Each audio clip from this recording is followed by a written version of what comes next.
قل تعالوا اتل ما حرم ربکم علیکم. یہ آیت مجھے بڑی پیاری لگتی ہے. اللہ تعالیٰ ایسا معلوم ہوتا ہے کہ ہم لوگوں کے 15ویں صدی کے مزاج کو دیکھ کے نا اللہ نے یہ آیت نازل کی ہے. ویسے تو اس زمانے میں بھی فٹ تھی, آج اور زیادہ فٹ آ رہی ہے. ایسے جیسے ہم اختلافات کے بکھیڑوں میں پڑ کے نا پریشان ہو جاتے ہیں, یار کیا ہے پتہ نہیں کیا کرنا ہے, ٹانگیں یوں کرنی ہے کہ یوں کرنی ہے, ٹھیک ہے نا. ادھر جاؤ وہ بولتے زور سے آمین, وہ رفع الیدین وغیرہ نہیں کرنا, رفع الیدین وہ کہہ رہے یہ کرنا ہے وغیرہ. پھنس جاتا ہے انسان. پگڑی کون سی پہننی بھی ہے کہ نہیں پہننی, ٹوپی پہننی ہے یا کرانی ہے کسی کو, تو اتنی پریشانی ہو جاتی ہے انسان. اتنے فرقے بن گئے ہیں. اہل حدیث کی بھی بڑی قسمیں وجود میں آ گئی. ٹوپیوں والے الگ, بغیر ٹوپیوں والے. ابھی تک تو یہ تھے نا حنفیوں میں دیوبندی بریلوی بنے ہوئے تھے. اہل حدیث میں کہا جاتا تھا نہیں, اہل حدیث میں بہت سارے بن گئے, ٹوپی والے, بغیر ٹوپی والے. پھر اہل حدیث میں بعض کہتے ہیں کہ عورتیں سمٹ کے نماز پڑھیں, اہل حدیث میں ایسے علماء ہیں, اور بعض کہتے ہیں نہیں مردوں کی طرح پڑھیں. پھر جو بغیر ٹوپی والے ہیں ان میں بھی بہت نماز جنازہ کچھ زور سے پڑھتے ہیں, کچھ آہستہ پڑھتے ہیں, کچھ عجیب. تو پبلک اتنی پریشان ہوتی ہے کہ یار یہ دین کے مقتدا اور رہبر ہیں, کہاں لے کے جا رہے ہیں یار ہم. ٹھیک ہے آپ علماء کے پاس بیٹھ کے یہ مسئلے بھی حل کریں تاکہ حق تک پہنچے, لیکن یہ اتنے بڑے ایشو نہیں ہیں. یہ مسئلہ آپ کا حل نہیں ہوا تو جہنم میں نہیں اللہ پھینکے گا آپ کو. اس بنیاد سیکھیں تاکہ گمراہی کی طرف نہ جائیں, لیکن یہ اتنا بڑا ایشو نہیں ہے. بڑے ایشو کیا ہیں؟ قرآن کہہ رہا ہے قل تعالوا, اے نبی ان سے کہہ دو تعالوا آؤ. کیسا پیارا اس انداز, آؤ. نتلو ما حرم علیکم ربکم, میں تمہیں اللہ کی آیات پڑھ کے سناتا ہوں جس سے پتا چلے گا کہ تمہارے پیدا کرنے والے نے کن چیزوں کو تم پہ حرام کیا ہے. کیسا اندھیب انداز ہے. تعالوا آؤ, آؤ میں بتاتا ہوں. چھوڑو ادھر ادھر نہ جاؤ, وہ ٹانگیں چوڑی, وہ پتلی, وہ زور سی, وہ آیا بھائی چھوڑو ادھر ادھر کہتے ہیں نا. جیسے کوئی بندہ پھنسا ہوا ہو نا, وہ گرین والا ادھر کھینچ رہا ہو, دوسرا ادھر, اور کوئی مولوی صاحب دور کھڑے تماشا دیکھ رہے ہو, پریشان ہو, یار یہ بیچارہ کنفیوز ہو رہا ہے, تو کہتا نا یار ادھر, کہتا نا ادھر ادھر میں تجھے بتاتا ہوں, زیادہ چکر میں نہیں پڑ, تو بھائی یہ 2-4 کام کر لے. بالکل یہی انداز ہے اللہ کا. اے نبی ان سے کہہ دو تعالوا آؤ. تعالوا جو ہے نا یہ بڑے احترام سے جب کسی کو کہا جاتا ہے آئیے, تشریف لائیے. عربی میں ایک لفظ ہے ایتی, ایتی کا مطلب آ جا, ادھر پڑھا پڑھ اتھے آ, اور تعالوا تشریف لائیے, آئیے, آؤ ہم تمہیں بتاتے ہیں کہ تمہارا رب کن چیزوں کو تم پر کیا کر رہا ہے, حرام کیا. اللہ تشرکو بہ شیئا, سب سے پہلے اللہ کے ساتھ کسی کو شریک مت کرنا.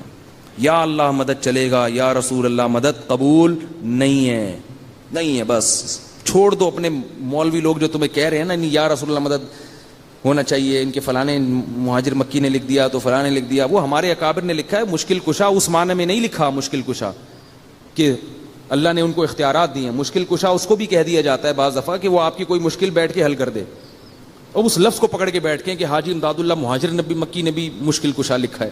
وہ بھائی وہ اس معنی میں نہیں لکھا. اگر اس معنی میں لکھتے کافر ہو جاتے اور ہم ان کو اپنے بزرگوں کی فہرست سے نکال دیتے. جو مشرک ہے وہ تھوڑی بزرگ ہوتا ہے. لیکن جو شریعت کی بات ہے, جو قرآن کہہ رہا ہے, وہ اس کو دیکھو کہ اللہ کے ساتھ کسی کو دعا میں شریک مت کرو. اس پہ تو 2 رائے ہیں نہیں. اس میں تو اللہ نے پیغمبروں کے والدین کو نہیں معاف کیا. بھائی ہم اور آپ کس کھیت کی مولی ہیں. تو صرف اور صرف مدد کس سے مانگنی ہے؟ آپ بریلوی بن کے رہو, ہمیں کوئی اشکال نہیں. آپ کو میں بریلوی ہوں, کچھ نہیں ہوتا بریلوی کہنے سے. آپ کو میں دیوبندی ہوں, کچھ نہیں ہوتا. آپ کو میں اہل حدیث ہوں, کچھ نہیں ہوتا اس سے. اللہ جو کہہ رہے ہیں یہ 2-4 کام کرو جو میں بتا رہا ہوں. سب سے پہلے کیا ہے؟ میرے ساتھ کسی کو شریک نہیں کرنا. ناموں سے نہیں ہوگا. اللہ تعالیٰ قیامت میں یہ نہیں دیکھیں گے دیوبندی بریلوی اہل حدیث کیا ہے. اللہ کہیں گے جو احکام اور عقائد میں نے دیے تھے وہ ہیں یا نہیں. اگر اللہ نام دیکھ کے جنت میں داخل کریں تو صرف جماعت المسلمین والے جنت میں جائیں گے, کیونکہ انہوں نے باقاعدہ 1975 میں اپنا نام جماعت المسلمین گورنمنٹ سے رجسٹرڈ کروا دیا ہے. وہ تو کہیں گے اللہ ہمارے پاس تو سرٹیفکیٹ ہے پورا, ٹھیک ہے نا. کام کرو کام مسلمانوں والے, ٹھیک ہے نا, کام. تو پہلی بات کیا ہے؟ اللہ تشرکو بہ شیئا, اللہ کے ساتھ کسی کو ذرہ برابر بھی شریک نہیں کرنا. بس اختیارات صرف کس کے ہیں؟ اللہ کے. یا ایھا الناس انتم الفقراء الی اللہ, اے لوگوں میں نبی بھی داخل ہیں یا نہیں ہے؟ سب داخل ہیں اس میں. انتم الفقراء الی اللہ, تم سب کے سب اللہ کے در کے فقیر و محتاج ہو, کچھ نہیں کر سکتے اللہ کے ارادے کے بغیر. انبیاء بھی اس میں داخل ہے. انبیاء تو اور زیادہ تواضع کے ساتھ دنیا میں زندگی گزارتے ہیں. قرآن میں کتنی جگہ اللہ نے اپنے نبی صلی اللہ علیہ وسلم کو بھی تنبیہ کی ہے کہ اگر آپ بھی سیدھے راستے سے ہٹے تو آپ کو اللہ کے عذاب سے کوئی نہیں بچا سکتا. حالانکہ نبی کبھی بھی سیدھے راستے سے نہیں ہٹتے, یہ بتانے کے لیے کہ یہ بھی میرے احکام کے مکلف ہیں, تم بھی میرے احکام کے مکلف ہو, یہ بھی ہے, یہ بھی میرے بندے ہیں. تبھی ہم جب کلمہ پڑھتے ہیں اشہد ان لا الہ الا اللہ وحدہ لا شریک لہ واشہد ان محمدا عبدہ ورسولہ. دیکھو کیسا عجیب کلمہ ہے, عبد کا لفظ پہلے ڈال دیا, رسول کا لفظ بعد میں. بندے ہیں, غلام ہیں اللہ کے, اس کے بعد ہیں رسول. یہ ہمارے کلمے میں یہ لفظ اس لیے ڈال دیا تاکہ ہمارے اندر وہ شرک نہ پھیلے جو عیسائیوں میں پھیل گیا تھا.